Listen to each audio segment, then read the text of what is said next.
নমস্কার বন্ধুরা, world and Indian হিস্ট্রিতে আপনাদের সকলকে স্বাগত। বন্ধুরা, আজকের ভিডিওতে আমরা আলোচনা করব সিদ্ধিদাতা গণেশের পুজোর কিছু নিয়মাবলী, অর্থাৎ সিদ্ধিদাতা গণেশের পুজোয় কোন কোন জিনিসগুলি একেবারে ব্যবহার করা উচিত নয় এবং কোন কোন জিনিসগুলি ব্যবহার করা উচিত তা নিয়েই আজকে আমরা আলোচনা করব। তো বন্ধুরা, যদি চ্যানেলে নতুন হয়ে থাকেন তাহলে প্লিজ চ্যানেলটিকে সাবস্ক্রাইব করে আমাদের পাশে থাকবেন। হিন্দু ধর্মে ভগবান গণেশকে প্রথম দেবতা হিসেবে পূজা করা হয়।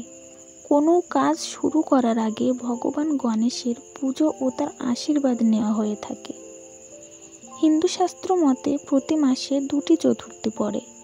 বছরের সমস্ত চতুর্থী তিথি গণপতিকে উৎসর্গ করা হয়, তবে ভাদ্র মাসের শুক্লপক্ষের চতুর্থ তিথির বিশেষ তাৎপর্য রয়েছে।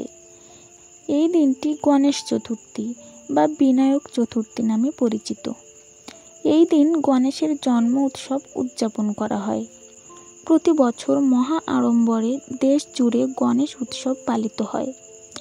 10 দিন ধরে চলা এই উৎসবের বিশেষ কিছু নিয়ম আছে, যেগুলি অবশ্যই মেনে চলা উচিত।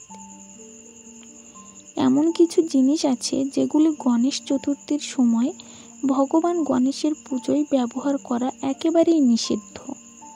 যে জিনিসগুলি ব্যবহার করলে রুষ্ট হতে পারেন ভগবান গণেশ, যেমন গণপতিকে সিঁদুর, দূর্বা ও মোদক নিবেদন করতে হবে। তবে গণপতি বাপ্পার পুজোয় কেতকী ফুল ও তুলসী পাতা ব্যবহার করা যাবে না।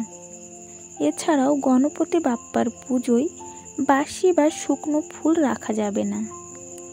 গণেশের প্রিয় রং লাল ও হলুদ।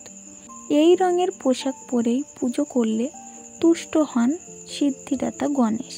তবে ভুল করেও কালো রঙের পোশাক পরে গণেশ পুজো করবেন না।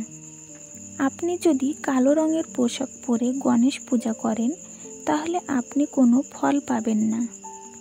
গণেশ পূজার সময় ভগবান গণেশকে কলা, মোদক, আখ, শমী পাতা, সিঁদুর, নারকেল এবং দূর্বা ঘাস নিবেদন করতে হবে।